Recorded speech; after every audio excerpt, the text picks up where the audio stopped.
Hi everybody, welcome back to my channel.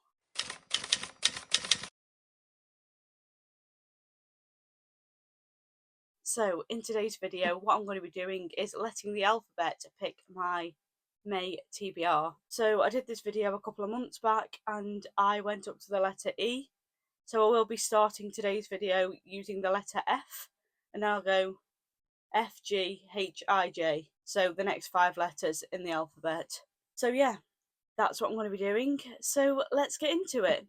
So the book that I picked for the letter F is First Time Caller by B.K. Borison. And this is the lovely sprayed edge copy I got from the works. I have heard really good things about this, so I am quite excited to read it. It says on the back, Aidan Valentine has a secret. He's fallen out of love with love, which, as the host of Baltimore's romance hotline Heartstrings, is a bit of a problem. When a young girl calls into the station asking for dating advice for her mother, Lucy, the interview goes viral, thrusting Aidan and Heartstrings into the limelight. Lucy Stone thought she was doing just fine, but with all of Baltimore scrutinising her love life, or lack thereof, she begins to question whether she's as happy as she thought. Maybe a little more romance wouldn't be such a bad thing. Everyone wants Lucy to find her happy ending, even the handsome, temperamental man calling the shots. But as sparks start to fly behind the scenes, Lucy must make the final call between a radio-sponsored happily ever after or the man in the headphones next to her. So this is a romance, but it's set on the set of a radio show, which I think will be really, really interesting. I think the concept's going to be quite good. So you've got this radio host who hosts this love show, I think, on the radio, and somebody rings in for dating advice for her mother, but she ends up the one with the dating advice. So I think it's going to be quite good. So that's book 1. So the next book will be the letter G, and for the letter G I have picked Ghosts by Dolly Alderton. I read Good Material, I think it's called, by Dolly Alderton a few months back, and I absolutely loved it, so I'm really excited to read this one. I do like Dolly Alderton's writing style, she's quite comedic, and I like that in a book. So yeah, quite excited for this one. So this one says, he said I love you and then he disappeared. Things that are going right for Nina Dean. She's found her dream job. She finally has her own home. She's met Max, a beguiling romantic hero who has swept her off her feet. Things that are going wrong for Nina Dean. She has the neighbour from hell. Her friendships are fracturing and so is her parents' marriage. She hasn't seen or heard from Max for weeks. Just as everything ought to be falling into place, it's all falling apart instead. Nina's beloved dad's memory is slipping away from him, and her mum is caught in a baffling midlife glow-up. Her friends are becoming strangers, and her exes are moving on. Everywhere she turns, she's reminded of time passing. The last thing she needs is another ghost. So that one, again, sounds quite interesting. Dolly Alderton tends to write about people going through hard times in their life. I think Good Material was about a breakup, and this is about a young girl that's watching everybody move on around her and is feeling stuck, or that's what it sounds like anyway.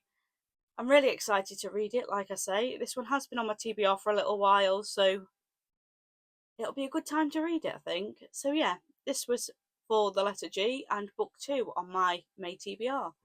So the next letter is the letter H, and for the letter H I have decided to pick House of Earth and Blood by Sarah J Maas.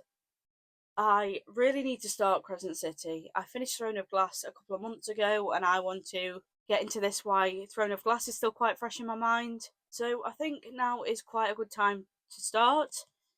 This one says, bound by blood, tempted by desire, unleashed by destiny.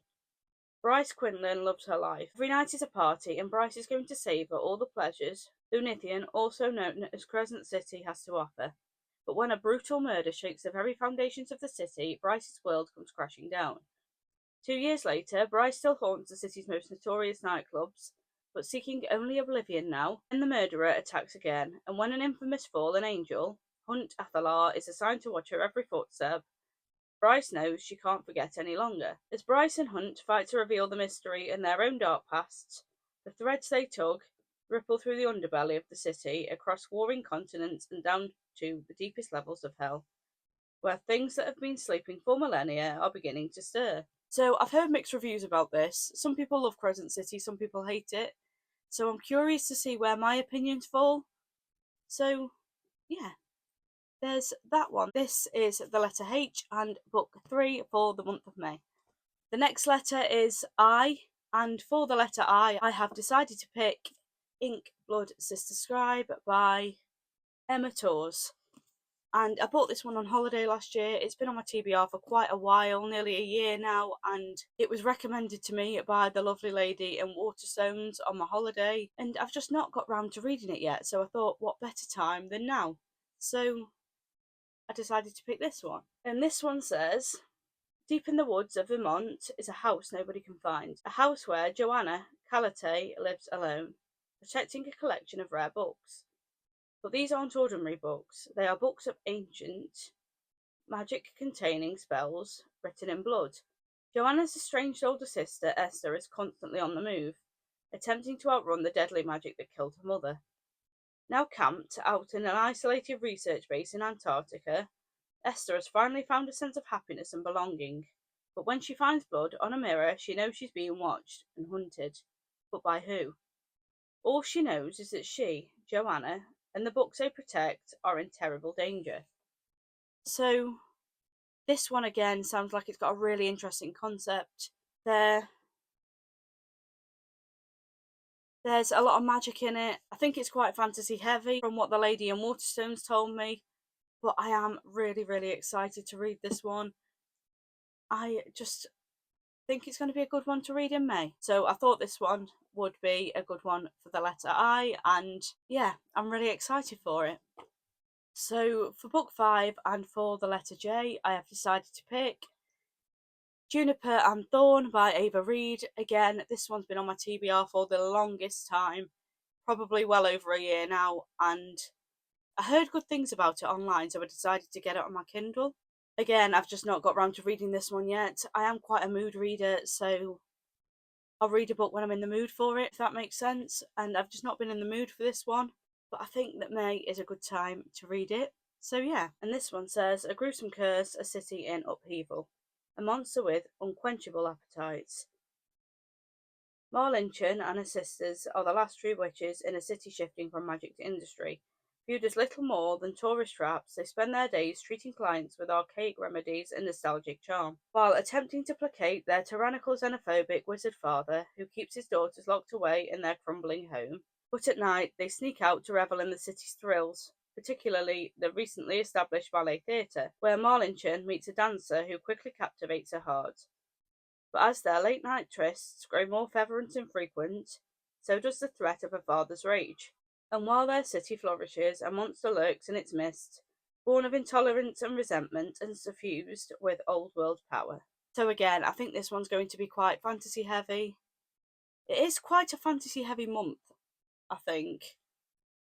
But I love a fantasy book, so why not? And like I say, I've heard good things about this one online. It was a while ago I saw the review, but I am still really curious to read it, and I think the concept's quite interesting. So yeah, this one's book 5. So just to recap, for the letter F, I picked First Time Caller by B.K. Borison. For the letter G, I picked Ghosts by Dolly Alderton. For the letter H, I picked House of Earth and Blood by Sarah J. Maas. For the letter I picked Ink Blood Sister Scribe by Emma Tors. Then for the letter J, I picked Juniper and Thorn by Ava Reid. So they were all the books on my May TBR. I really hope you enjoyed today's video. If you did enjoy it, please like, comment and subscribe underneath, and I will see you all again next week.